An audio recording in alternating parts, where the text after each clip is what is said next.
Hello and welcome to Weapons and Warfare. For Straight Arrow News, I'm your host, Ryan Robertson. Just ahead on this week's episode, as each branch of the American military works to modernize for future conflicts, the Army is looking beyond the battlefield to keep its soldiers in the fight. One way it's doing that is by taking a page out of the HGTV playbook and remodeling the modern workplace. Forget home improvement, this is office improvement. And as I learned, it's way more important than you might think. Also, we visit with one of the first companies named to the DoD's Replicator Initiative. See how AeroVironment is working to bring even more drone power to the fight. But first, some headlines you may have missed. The Biden administration is putting on a full-court press to help Ukraine before leaving office in January. Just after Thanksgiving, Secretary of State Antony Blinken made a visit to Brussels, Belgium, to meet with NATO foreign ministers.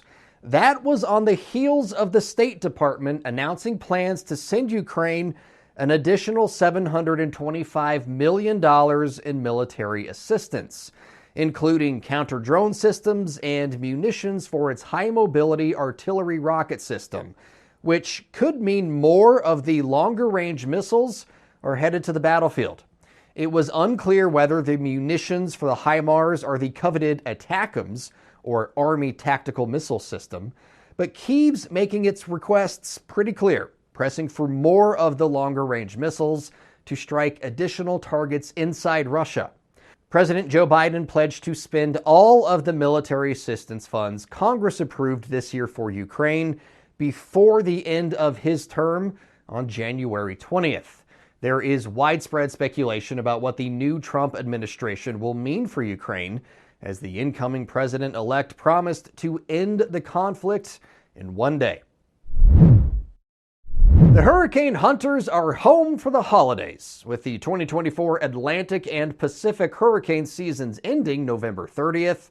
The 53rd Weather Reconnaissance Squadron at Keesler Air Force Base can rest easy, at least for a little while. The unit flies WC-130J Super Hercules aircraft to collect weather data for National Hurricane Center forecasts. It flew 107 missions into 12 of the 18 named storms in the Atlantic and 2 of the 13 tropical cyclones in the Pacific. All told, the hunters flew more than 1,100 hours. The unit's operations area spans half the planet, from the mid-Atlantic to Hawaii. This year, the unit deployed 5 times. Once was a relocation of aircraft to Kelly Field, Texas, to get out of the path of Francine, which impacted Louisiana as a Category 2 hurricane. Although hurricane season is over, there is no off-season for the group, who are now preparing for their winter season operation support of atmospheric rivers and winter storm reconnaissance. Henry Ford once said the only real mistake is the one from which we learn nothing, and it looks like the Navy is taking those words to heart. The nation's maritime service is in the process of retrofitting the first of its 3 stealthy destroyers with the first shipborne hypersonic weapon. Workers at a shipyard in Mississippi are fitting the USS Zumwalt with missile tubes, replacing the dual turrets of a gun system that was never installed because the rounds it would use were about $1 million a pop. The course correction could lead to the Navy making up ground on the Russians and Chinese, who are already testing similar technology. Able to maneuver while traveling at speeds exceeding Mach 5, or 5 times the speed of sound, hypersonic weapons are significantly more difficult to intercept. All 3 of the Zumwalt-class destroyers will eventually be fitted with 4 missile tubes, with each one carrying 3 missiles for a total of 12 hypersonic weapons per ship. The Navy says they want to begin testing the system aboard the Zumwalt in 2027 or 2028. If you want to know more about this story, I did a full report. You can check it out at san.com. Working in boring places produces boring results, and boredom leads to burnout. I may be aging myself a bit, but it's like that scene in Joe versus the Volcano where Tom Hanks' character is working in a dingy office while the fluorescent lighting slowly crushes his soul. How you doing, Joe? Well, I'm not feeling very good, Mr. Waturi. Huh. So what else is new? You never feel good. Yeah, well, that's the problem, yeah. Anyway, I have a doctor's appointment today. Another doctor's appointment? Yeah. It was all about enough to make him want to jump into a volcano, for crying out loud. But while old, boring, soul-crushing workplaces offer plenty of comedic value, it's also a very real problem, even in today's military. And that's the subject of this week's debrief. In the civilian world, engaged workers drive higher profits. In the military, engaged workers drive innovation, are more likely to re-enlist, and can be the difference between mission success and failure. The U.S. Army's installation strategy calls for all of the branch's facilities, both living and working spaces, to rival the civilian sector in functionality, quality, resilience, and sustainability. That includes overseas facilities, like the new headquarters of the U.S. Army's Installation Management Command in Clay-Kaserne, Germany. So how does the Army go about turning IMCOM Europe's boring building into a fully revamped, strategically branded facility? It spends $2.5 million and hires Janssen Communications. In everything that we do in buildings and environments, it's about using the canvas of a building. Yes, we're going to make it more efficient, and we're going to, add in the lighting and the scenic elements and all the scenic elements and all these other things. But we're going to use it to tell their story, and that's what I think is so significant about this. Janet Shahaki is the founder and CEO of Janssen Communications. She's been helping transform DoD facilities for about 20 years. The redesign of IMCOM Europe's HQ is Janssen's first overseas contract, though. IMCOM is responsible for managing all the facilities and garrisons the Army uses. So IMCOM Europe has the European theater, and so we have been asked to come into their headquarters, which is frankly a brand new building, but it's bland. It's got no personality to it, and so what they're doing is they're investing in their building by saying, we want our building to communicate our story, our mission, our purpose, our ethos.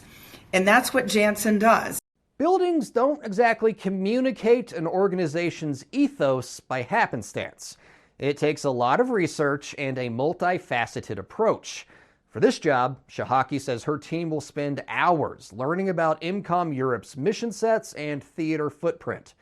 They will also spend plenty of time in the building itself. I'm watching traffic patterns. I'm watching where people are spending time. We're understanding kind of the, I hate to say it, but you got to understand the bones of the building. Mm-hmm. And that's what helps us a lot. And so there's an architectural element to this. There's an engineering component to this. At the same time, we're not looking to be trendy.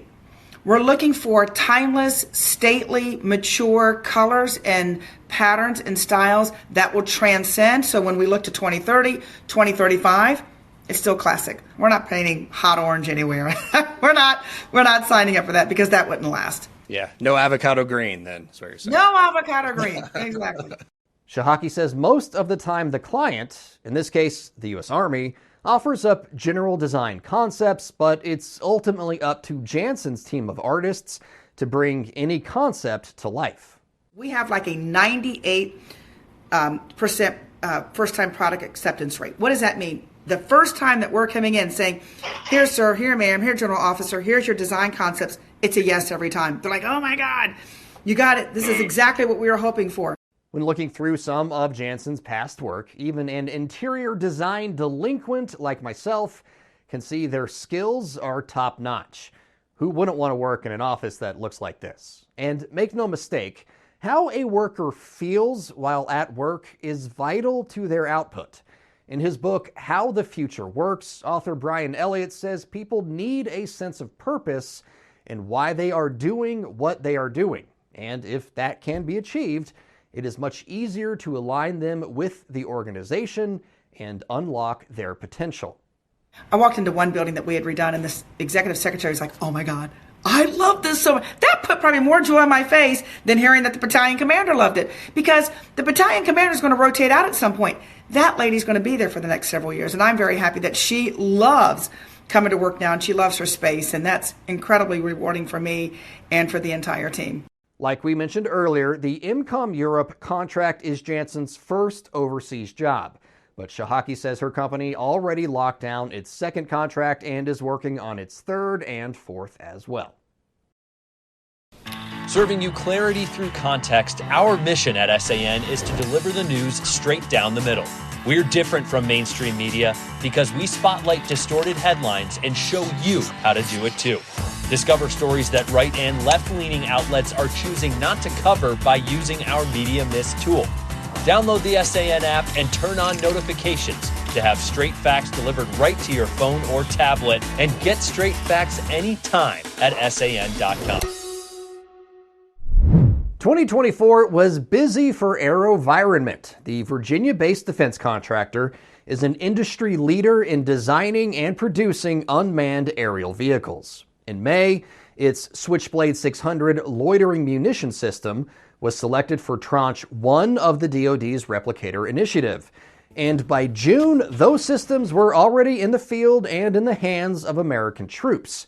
Fast forward to October, and Weapons and Warfare was there when AeroVironment introduced its latest UAS at AUSA's annual meeting, the P550, and it's our weapon of the week.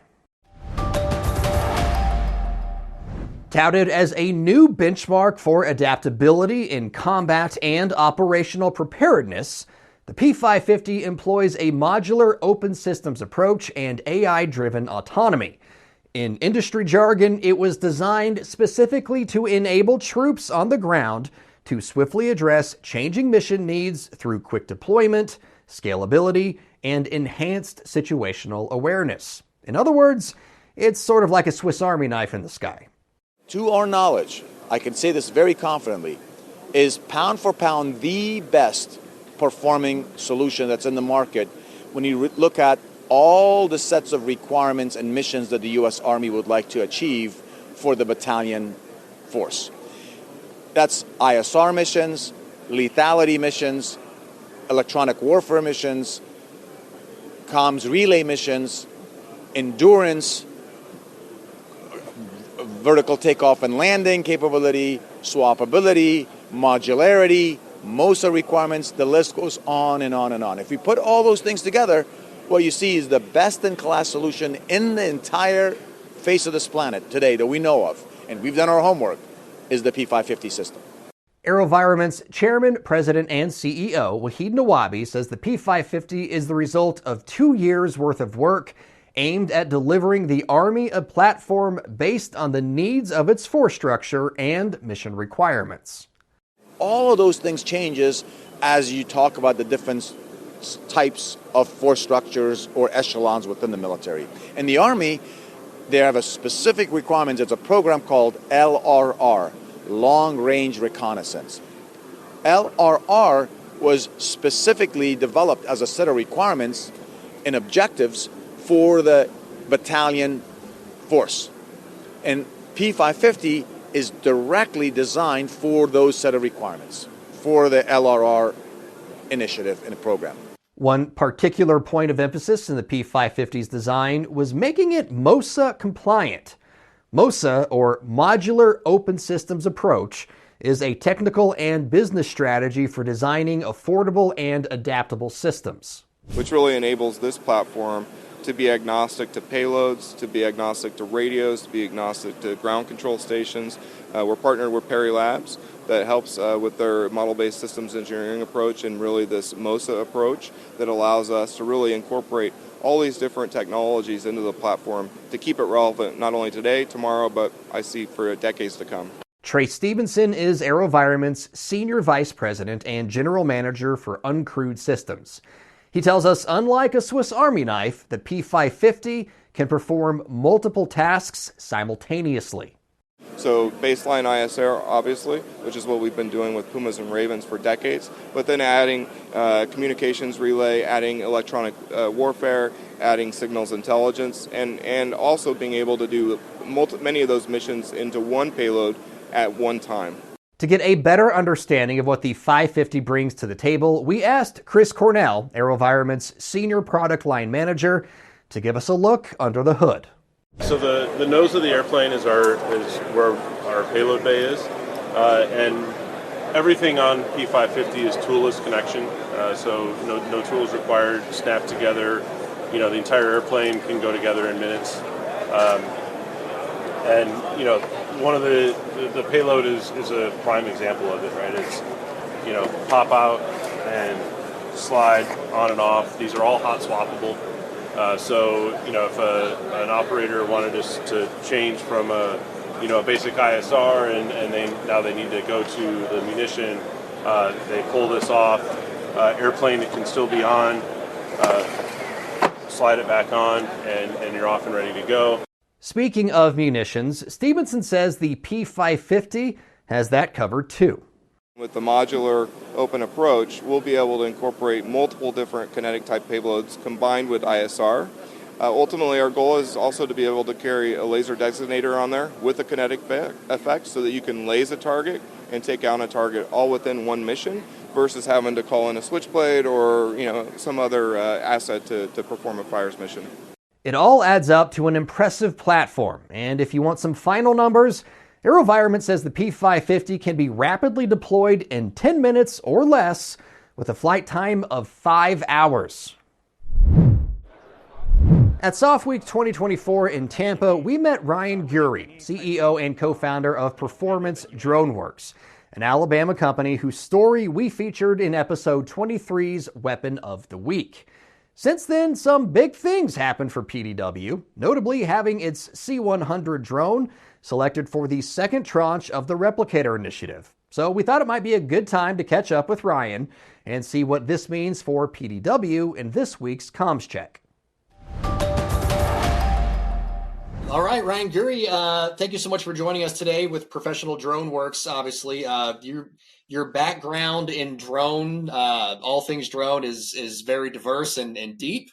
But you're here to talk today about the C-100 being picked as part of the Replicator program. When that news kind of came through, we all found out about it last week, but I'm sure you knew way in advance. But when you heard that the C-100 had been picked for the program, what were your initial thoughts? Beyond excited, right? Like we've been working at PDW for about 7 years, against the thesis that small drones were going to have an incredible change in doctrine and maneuver warfare, right? So myself and my team, we've been working for the medium range reconnaissance contract for probably about a year and a half. So it was a culmination of a lot of work, and we were beyond excited, right? Huge opportunity for us. It's cool to be picked. I mean, for one, like your product was chosen as great, but it also means that are you going to be able to expand your business, employ more people? I mean, hire more people and put them to work. I mean, what does this mean from a business perspective? That's a great question. Yeah. So I think from a lot of things, it validates the work that we've been doing, because, at the end of the day, we're making equipment for warfighters, right? And there's a lot of requirements and design that has to go into it. Knowing that the operators ultimately, down selected us against 40 other competitors in the space is astonishing.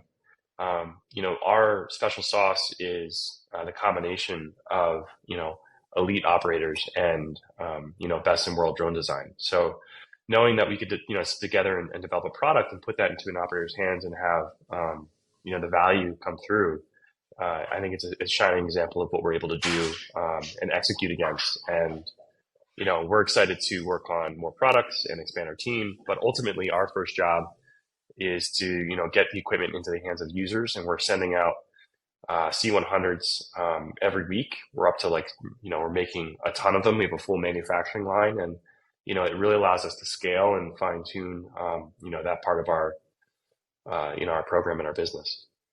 The C-100, when I saw it, it's like a mothership drone, right? Like it's very modular. The tops you can pack on different batteries or different different kit depending on what the mission calls for. But it also, the payloads are diverse. It could drop, single grenades, or it could drop guided munitions, or even smaller FPV drones, right? Yeah, it's generally like the largest quadcopter you can carry in a backpack, right? And when we started the design of it, we took a soldier's rucksack and we designed the propellers, the frame, everything from those dimensions. And then work backwards to really make sure that the vehicle could, excel at a variety of different missions. So, when we look at small units deploying their own air support, the volume, the swap of that vehicle is really important. And, the medium range reconnaissance is generally around that, a single soldier deploying, their own vehicle, doing that fast and tactically. And then, from the mothership concept, you can work your way down, right? So we kind of look at the Group 2 as still a very man-packable, tactical, type of operation and con-ops, and work our way backwards from what they can carry. The flight profile, right? We talked about that before.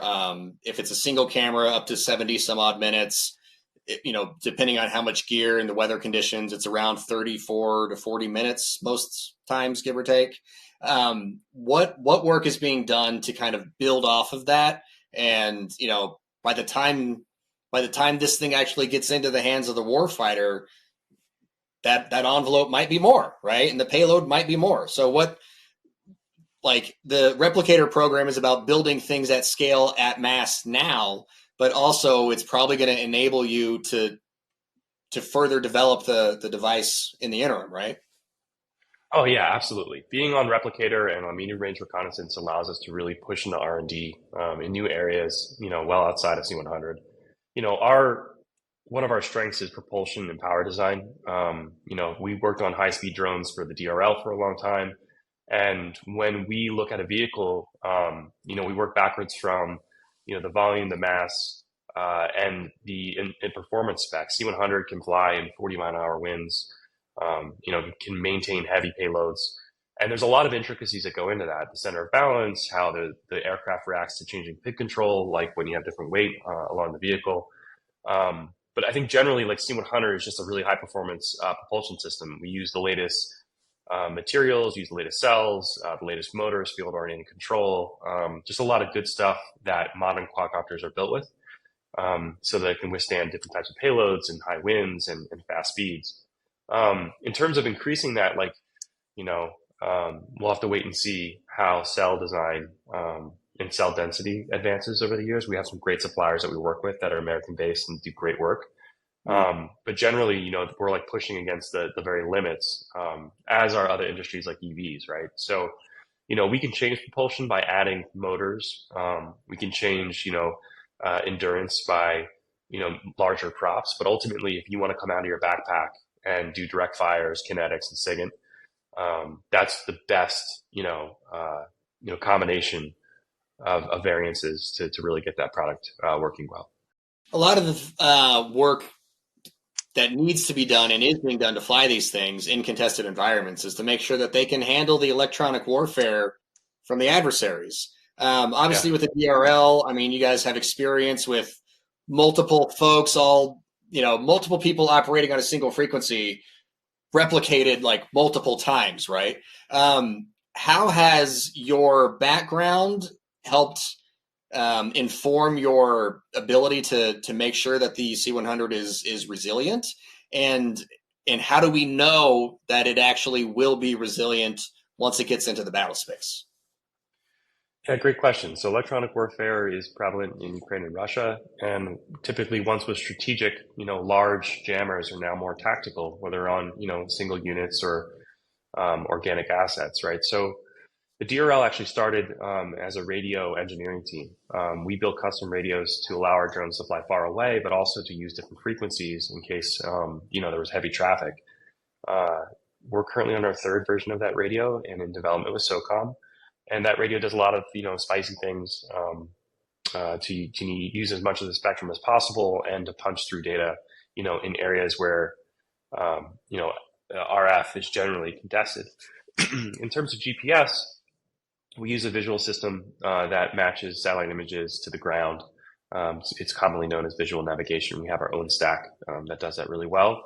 And, we work extensively in conditional mission planning so that parts of your mission can be tasked without you being online with a robotic at all times. And we see a lot of that in, early stages in Ukraine with terminal guidance, automatic target recognition, and so forth.